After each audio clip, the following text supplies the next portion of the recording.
Nós vamos começar a fazer um estudo juntos do livro A Corrupção da Inteligência, do Flávio Gordon. A gente vai ler um trecho do capítulo 5, mas antes de ler esse trecho eu quero ler para vocês a contracapa do livro, porque eu acho que explica mais ou menos sobre o que fala essa obra do Flávio Gordon. Os agentes da corrupção de que trata este livro não são políticos ou empresários, mas intelectuais. São ao mesmo tempo corruptos e corruptores. E paradoxalmente, as primeiras vítimas do fenômeno. O objeto de sua corrupção não é material ou financeiro, mas espiritual. Ao contrário da outra, a corrupção que aqui nos interessa não é criminalizável, porque não diz respeito a algo que os atores simplesmente fazem, mas algo que eles vieram a se tornar, algo que eles são. Em grande parte dos casos, não conseguem deixar de ser. Trata-se de uma corrupção que envolve o intelecto e a personalidade, uma corrupção da inteligência. Então é disso que trata essa obra, sobre como a Revolução Gramsciana tornou os nossos pensadores, entre aspas, desse país, em panfletários que espalham o manifesto comunista, socialista, as ideias, veem o mundo através de uma miopia socialista, comunista, que tiram deles a capacidade de enxergar as coisas como elas realmente são. E essa obra é bem completa, bastante extensa e profunda sobre o assunto, então eu pretendo fazer vários vídeos sobre vários capítulos.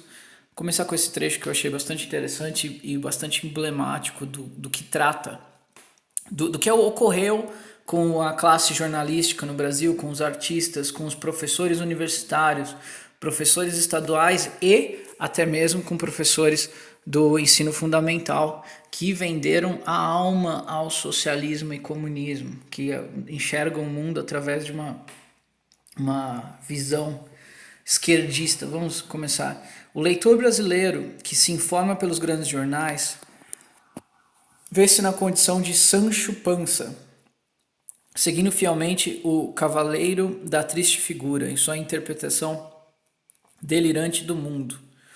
A imagem distorcida que nossos jornalistas fazem das relações raciais e dos problemas socioeconômicos dos Estados Unidos, inclusive da crise de 2008, pode ser exemplificada na entrevista de Walter Williams concedeu ao repórter Luiz Fernando Silva Pinto, no programa Milênio, da Globo News.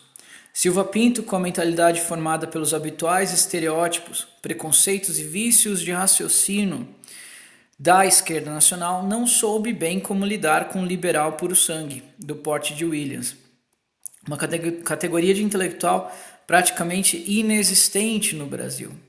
Desconcertado, o repórter da Globo News acabou adotando uma postura arrogante e inconveniente, falando demais e parecendo querer antes debater do que entrevistar. Ali, onde Silva Pinto esperava o tradicional discurso vitimista em favor dos negros americanos, William vinha com incentivo à meritocracia e ao esforço individual.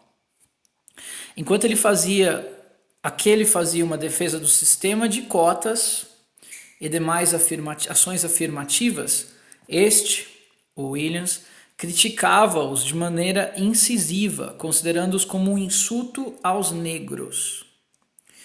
Então, vamos continuar a ler o artigo, mas eu gostaria que vocês percebessem a profundidade disso.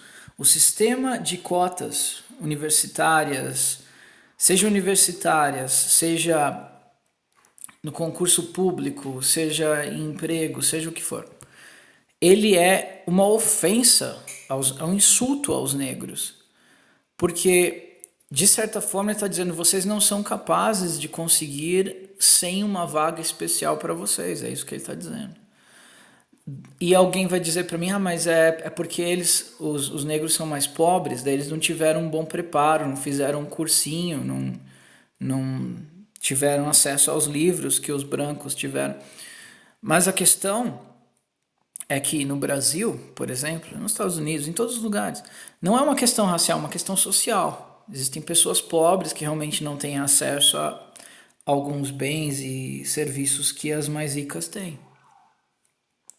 Porém, bastaria para resolver esse aspecto que as cotas fossem sociais e não raciais. Por exemplo, a cota numa universidade poderia ser feita da seguinte forma: se a pessoa ela tem uma origem muito humilde, na Faculdade do Brasil Federal, ela realmente vai fazer a faculdade gratuitamente.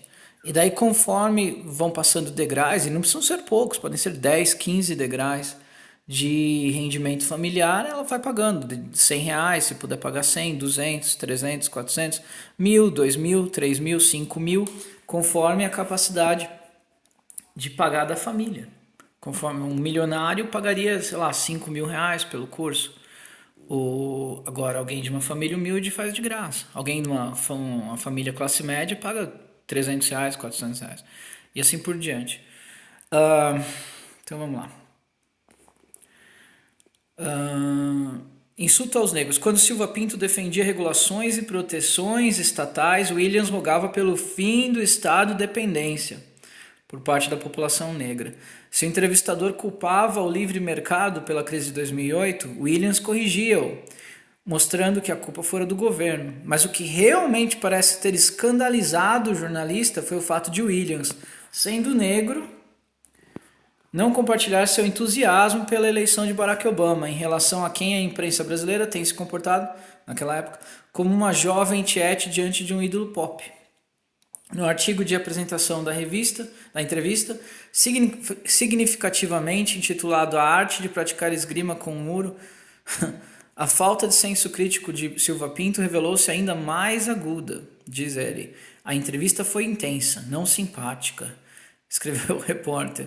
Walter Williams é sólido, mas como um muro, depois de construído, não muda.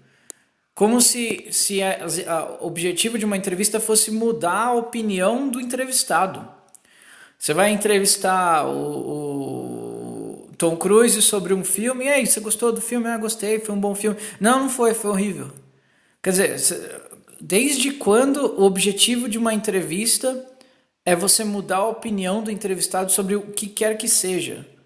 É de uma loucura que é comum aos esquerdistas. Depois eu vou fazer um vídeo sobre uma briga que eu tive no Twitter que vocês não vão acreditar o grau de insanidade que esses esquerdistas chegam. É evidente que ele não estava em posição, nem teria condições intelectuais para tanto, de mudar o pensamento de Williams, diz Flávio Gordon. Deveria, ao contrário, se tivesse o mínimo de humildade e senso do real, ter aprendido alguma lição com o entrevistado, óbvio. Mas a atitude de Silva Pinto ilustra bem o tipo específico de arrogância que acomete os jornalistas brasileiros, acostumados por aquela perversão gramsciana já observada e a se ver como intelectuais. Pobre repórter não questionou em momento nenhum as suas próprias opiniões, imaginando debater com Williams de igual para igual, ou antes de mestre para aluno. Jamais terá o efeito Dunning-Kruger se manifestado de maneira tão aguda.